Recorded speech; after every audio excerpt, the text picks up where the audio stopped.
Hey guys, so I just want to give you an update. So this room right now, it acts as my office, but it's going to become my snake room as well. So what I plan on doing is actually doing 4 cages and 4 cages stacked up. They're almost going to go, they're 21.5 inches tall each. So it's going to go almost all the way up to the ceiling. And so that will cover the entire wall. So once again, the back of my enclosure is going to be over here. So let's go ahead and check some of the temps. 63, it's pretty chilly down here in the basement.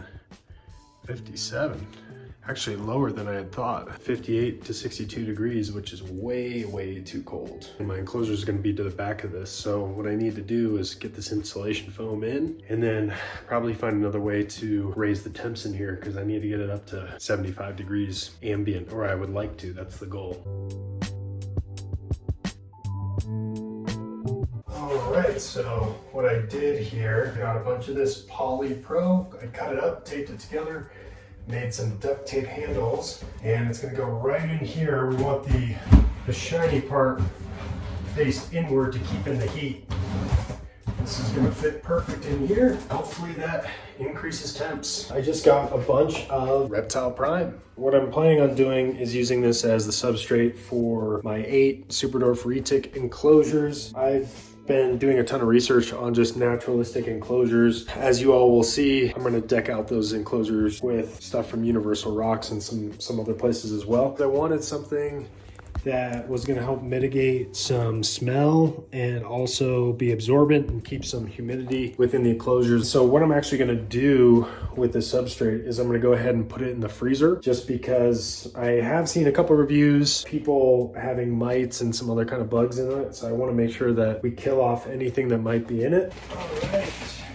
We got I think just the classic Reptile Prime. I know there's like a finer version of this one, but I just don't want it to be super dusty for the animals. There's all kinds of different methodologies behind their husbandry and care. I know a lot of people use paper, you know, other people use cocoa blocks and things like that. I wanted something that was kind of in between. So hopefully it's able to keep a little bit of the humidity as well. I'm gonna go ahead and stick this in the freezer over here. Hopefully it kills everything off. I'm gonna leave it in there for 4 or 5 days just to make sure. I think it's kind of the perfect combo.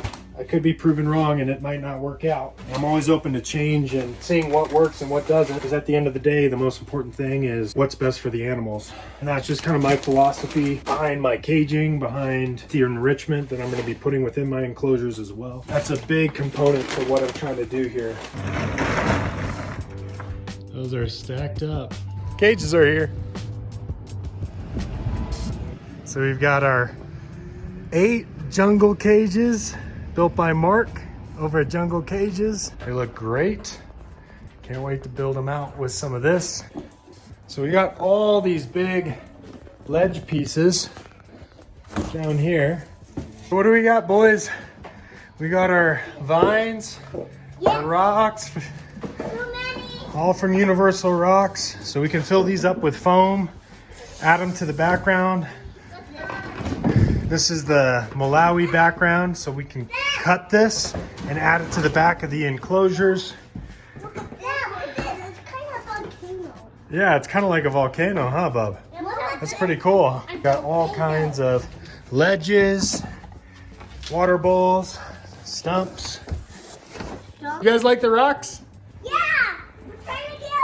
I officially got my 8 enclosures in the basement finally. So I have some big plans, not only for the cages, but the animals that are going to be going in here. A couple of reasons why I went with Mark over at Jungle Cages, which he did a phenomenal job. These are pristine enclosures. Number one, he's able to make customized enclosures. These enclosures are 4 feet by 30 inches deep by 21.5 inches tall. I needed them to fit in my office in my basement. So he was able to make that, number one. Number two, he uses ABS plastic. So it's much more durable and thicker than PVC. And that's another big reason. Third reason why I went with Mark, he chemically welds all of these enclosures himself. You don't have to come in here with silicone and put them together yourself. He chemically welds them, so there's not gonna be any leaks. With these cages, I plan on breeding a lot of my animals, and so I'm gonna have them for quite some time and they're gonna get bigger. as well. So I didn't want any leaking, and I didn't want them to start breaking down, which is a common thing I've seen with other keepers and their PVC enclosures. Overall, I'm just really, really happy. I'm excited to get going on these. And so on top of the cages that he made for me, he actually laser cut pieces of the same plastic, ABS plastic, a little bit thinner. And what I'm planning on doing is putting these in the back of the enclosure and on the sides and building a naturalistic setup on these, and then having a process where I can actually snap these out of the enclosure if I want. So I can either switch them out, clean them, do some different things there. My plan with that has already kind of failed. I went ahead and I bought a bunch of this. It's called Dual Lock. It's commercial grade Velcro, kind of like a plastic Velcro. So it's a lot stronger, a lot more durable. So I've tried that already. The problem is it's the adhesive that comes with it is not very good. I'm gonna have to most likely screw these plastic pieces in to the side and the back before I start building off of them. So I'm using right now, what am I using? 1/2" wood screws. I've already got kind of the back panel and the side panel screwed in. So then I'll be able to build off of this. When I need to, I can always pop these out, and it's not permanent as well. Anyway, that's the plan, and kind of take you through my process and how these enclosures come to life. Shout out to Universal Rocks. So this is the Malawi backdrop. It's like 18 feet by I think 13 feet of material. This stuff is imprinted from real rock. So the texture on it is actually really gritty, and it's perfect. It's gonna add some texture to the enclosures for the animals. To start, I need to work on this.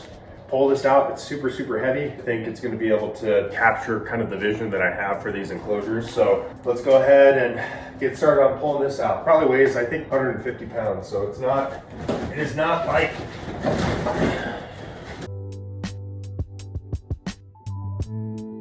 And as you can see, it's fairly malleable. It can bend, and then just kind of roll this stuff out. I'll be able to cut it up and cover the background of the enclosures as well as the sides. You probably all are familiar with Brian Barczyk. This is the stuff that he kind of uses at the Reptarium. So I wanted to go all out on this stuff. Hopefully it pans out. Big piece of material. So I'll just roll this out, and then I'll grab the back panel that I'm inserting into the enclosures as kind of a cookie cutter. I'll come out here, start cutting these into sections.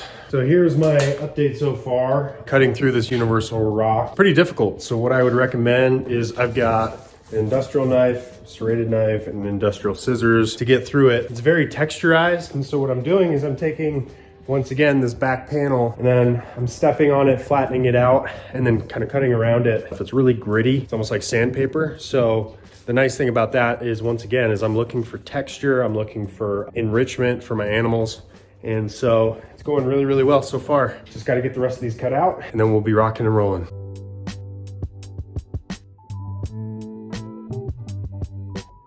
And the more and more that I cut this stuff up and get it ready to put it in, the more in awe about how awesome this stuff is. I mean, look at this. This stuff is like indestructible. The texture is amazing. You get the three-dimensional look. You know, you get your natural ledges. I mean, wow. We're gonna have a lot of fun putting this stuff together. Let's get it. Yeet, yeet. Step right here. Focus. Focus. Yeah.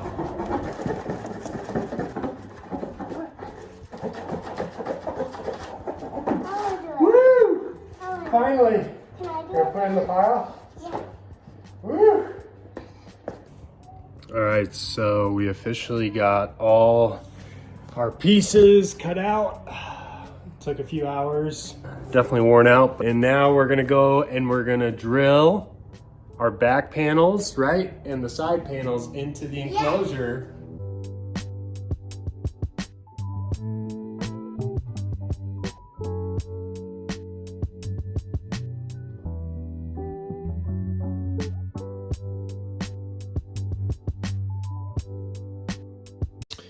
What's up, guys? So still got a lot of work left to do on these. I've got a bunch to do.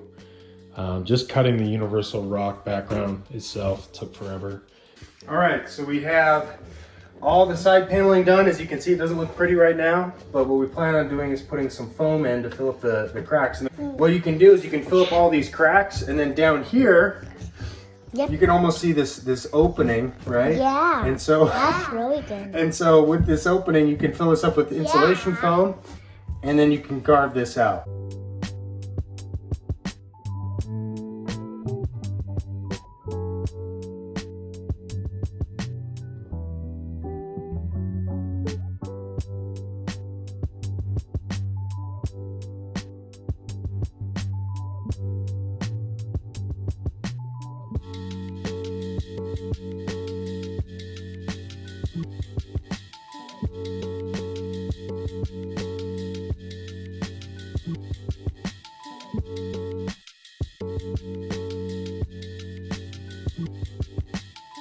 I absolutely love just working on this stuff. You know, if I could do this as my full-time gig, it's just making naturalistic enclosures, I would. If I'm ever unemployed, I might be hitting up Universal Rocks or something like that. But I love this stuff because I like to visualize the animal and try to give it a ton of opportunities to explore and just be happy, give it enough space and really enjoy it, make it visually appealing, because I'll just be able to bring people in and really just kind of show them how beautiful these animals are, but also be able to kind of show them hopefully a small glimpse of what they look like in the wild. These are island localities. They're found on islands, they're found in caves, these subtropical areas that are just beautiful. And I hope one day I'll be able to make it out to the islands of Kayuwadi and Kalatoa and Indonesia, and just in general to be able to see them face to face. It's kind of a dream of mine to be able to do all this, also be able to one day go and see them in their natural habitat. But once again, this is fun for me. A lot of people don't enjoy kind of the labor that goes into creating something like this, but I've always been a very visual person and creative person, and yeah, it's taken a lot out of me, but I really enjoy this process. So this cage is pretty much done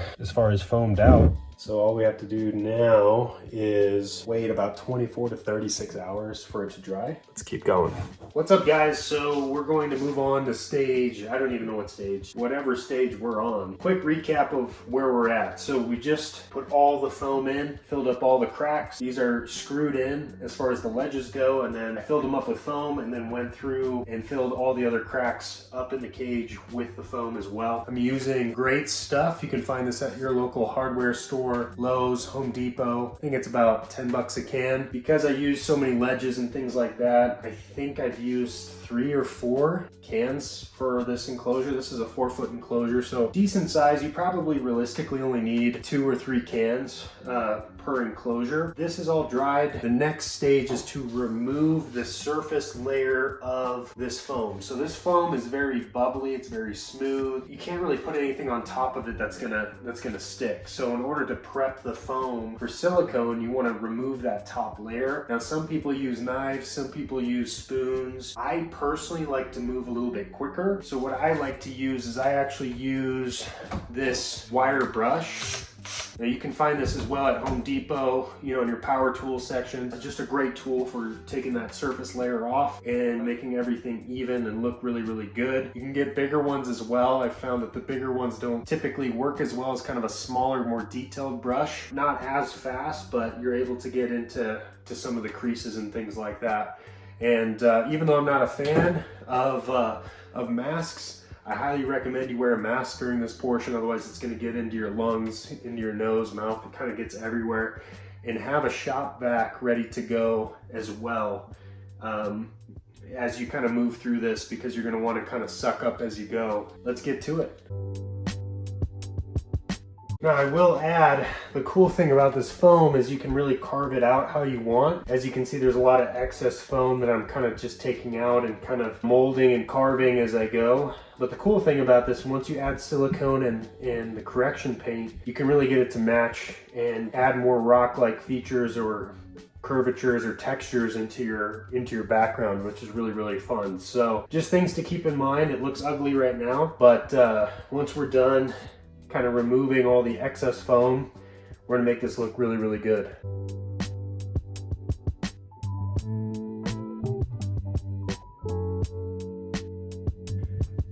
All right, so got a section done. This is kind of the fun part, because then you can clean up and see what still needs some work and admire your work as well. So let's clean this up a little bit with this shop vac.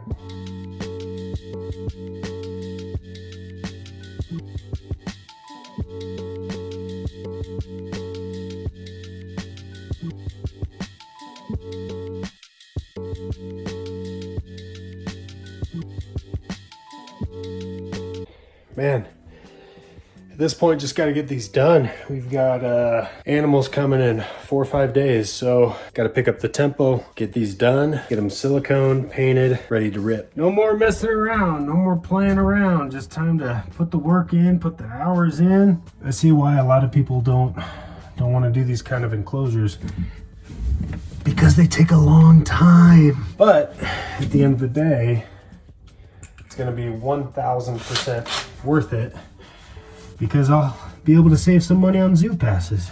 And instead of, oh, I was kidding about the zoo passes too, by the way. I'm still gonna take my kids to the zoo, but they'll be able to look at some pretty amazing setups in the meantime. So get back to it, man.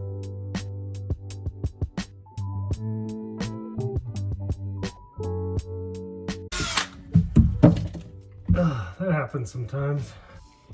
All right, guys, as you can see, after taking that wire brush bit to the foam, all the surface is gone on it. And now as we use silicone and go over this with the paint, that's gonna turn into kind of a rock-like texture. So that's all gonna blend in really, really nicely into the background. So that's just kind of an after update of using that wire brush tool to get a good chunk of that out, and obviously using the shop vac as well. So stay tuned. We've got silicone and paint coming up next. Silicone I'm going to be using is this M1 Chemlink. This is the stuff that the people over at Universal Rocks recommended. M1 Chemlink, you can get it on Amazon. Some hardware stores have it. It's a little bit tricky to find, so Amazon is probably the place to get it. We're gonna put this on top. We're gonna spread it around. Now, word of caution, this stuff is extremely, extremely sticky. So make sure that you always wear gloves when working with this stuff. I use gloves to spread it around as well. Get some of this rolling here. Let's see, there we go. Just kind of glob it on. You can be generous with it a little bit. Once again, you can kind of make a mess with this, and that's okay, because we're going to make this look, cover the screws. I put on this, just going to cover everything up, and be a little bit messy with this because we're going to use some powder paint to cover this. It's all going to look the same. Always wear gloves. Never do this just with your hands. It won't come off your skin. So you want to be super, super careful. I kind of just use this, you know, a couple fingers, kind of this circular technique. You really want to get it in to the foam in all the little grooves and spread it around. You don't want it to just be on the foam, because otherwise it looks weird. You kind of want everything to be blended in. So I kind of use a circular motion sometimes. Kind of get a little messy with it because it actually looks better if it's more messy a little bit versus just perfect over the foam. And once again, we're going to be using powder paint and just make this look really, really good, and color match the background, color match to the ledges.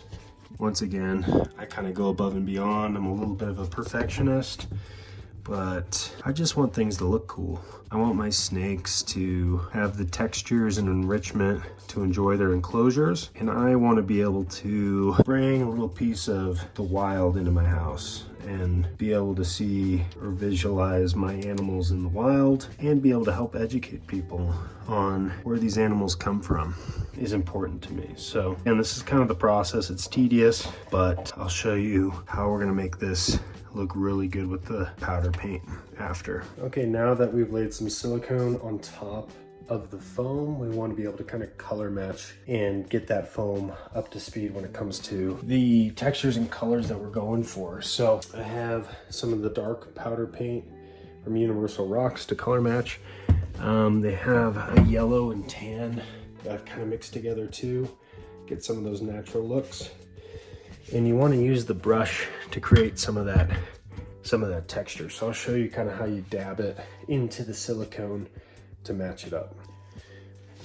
Okay, once again, just a PSA, make sure you wear gloves with this powder paint. It gets kind of everywhere and it stains everything.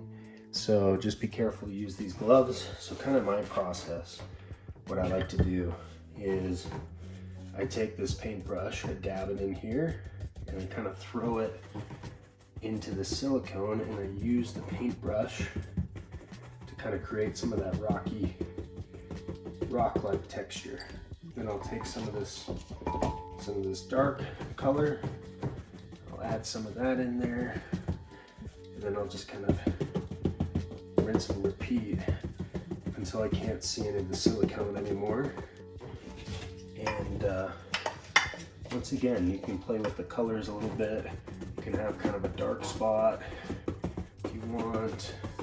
Move some of that color around, but you want to just make sure you're dabbing back into the paint pretty often because the silicone does stick pretty good to the brush. And you probably want to change out your brush every once in a while as well because they get destroyed with the silicone. So you just want to, like I said, kind of dab this color that Universal Rock provides right into the rock. And then what I'll do is after I complete all of the silicone and the paint, there'll be a lot of leftover kind of dust or color powder paint here. So what I'll do is I'll take my shop vac and I'll go ahead once everything's kind of dry and just suck up all the extra powder paint, and then I'll let it sit for a couple days, let everything really kind of dry up and harden up, and then I'll spray the tank down with some water just to get all the extra residue out and soak it up, or excuse me, suck it up with the shop vac as well. So there's a lot of different steps to doing this if you want to do it correctly, but the result is amazing. You're not going to find just cut out backgrounds and enclosures like this. You got to do it yourself. Brian Barczyk, he kind of did this with his Reptarium for his enclosures, which are just unbelievable. And Universal Rocks had a big hand in that as well. So anyway, I just get inspiration from different places, but it's just cool to see this come to life. So looking good.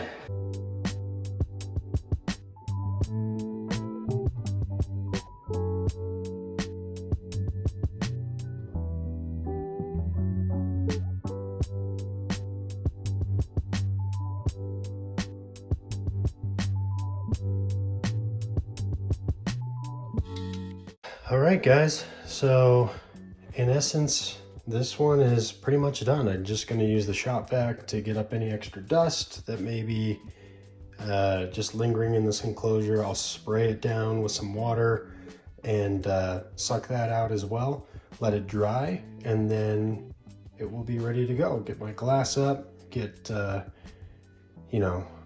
air holes drilled, get my probe hole drilled out too, so I can put my thermostat, hook that into my heat pad under the enclosure. But just really excited about how this one turned out. What did you find? A screw. The screw? Yeah. Are you helping Daddy? Who are these for? I see, Dad. Who are these for? What are we building? Reticulated. And a lot. Whoa, look at all of these. We gotta finish them, huh? Yeah, because it's nicely come right to me. Okay, so I just finished this one and I realized, so when they sent me the colors to work on this, there was 3 bags, 2 yellow ones and 1 dark one. So I thought there was two 2 of this yellow and 1 dark powder paint. What I came to realize is when the first yellow ran out, this second yellow bag was a completely different color. It's like a white tan. So no wonder some of my other cages are coming off a little bit more yellow than like the natural rock to match. So anyway, I thought it was hilarious because I was like, I don't know why I can't get these colors to match. Anyway, I'm gonna order a new batch of paint, powder paint, so that on the next ones we do, we can get them pretty consistent. But anyway, I thought it was pretty funny. What do you guys think of the snake cages? It looks awesome. Yeah? Would you like one When are the snakes coming? today? Not today, soon. We gotta. Today? What's up, guys? So a couple updates. As you can see, I've got 2 enclosures pretty much done. I've got 6 left that I'm still working on. And what I figured out and kind of my thought process in building out all these enclosures in the beginning was take one at a time so that I could kind of learn from each cage and hopefully get better and better as things progress. So this cage looks awesome. And Zara, our pure Kalatoa girl, is actually in there right now. She's doing great. But when it comes to the other cages, my original plan with these cages failed. So I think I already shared that a little bit with you guys, but my original plan was to have these plastic inserts, screw those in, and then build off of those so that I could remove them to clean these setups or to clean these naturalistic backgrounds. That unfortunately failed just with the amount of ledges and different things that I'm putting into these enclosures. I have to screw them in and they have to be screwed into the actual enclosure.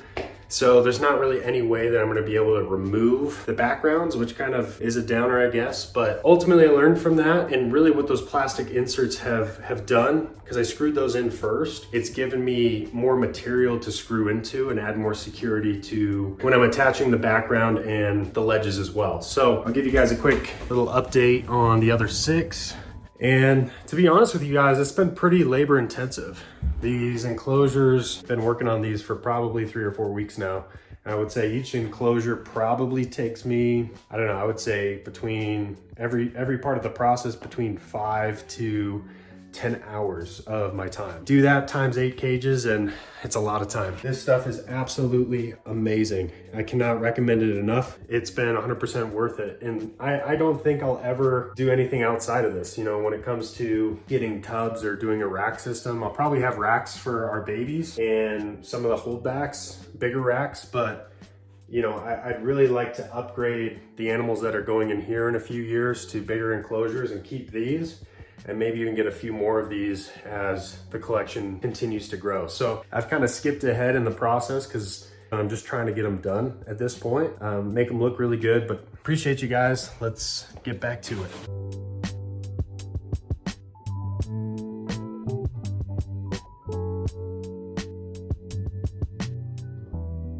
All right, guys, it has officially been over 3.5 years with these amazing naturalistic enclosures. What a ride it's been. A few things that weren't addressed in the video are I drilled air holes in every enclosure, and I would highly recommend you make sure you have enough ventilation because the Naturalistic Universal Rocks products likes to maintain humidity. That would be one tip. The other tip is in terms of a heating solution, we use heating pads between every enclosure, and we have a probe that's attached to a thermostat, and that's how we regulate a hotspot for each one of the enclosures, and that's been working tremendously well. So I highly recommend heating pads as an option. One of the other things when it comes to these enclosures is the only kind of downside I would say to having a naturalistic setup would be just the cleaning side. So you're gonna have to get a scrub brush out and make sure that you clean the backgrounds and the ledges really well. But ultimately, I truly believe it's been worth it 100%. When I add up the amount of time I put in terms of planning and executing on building these out, it's well over 100 hours of my time. And just thinking back to that time in 2022, when we were just starting out and everything we've learned about our own animals, about the community, about the species, it's just been an amazing journey. And honestly, we feel like we're still just getting started. And it's because we are.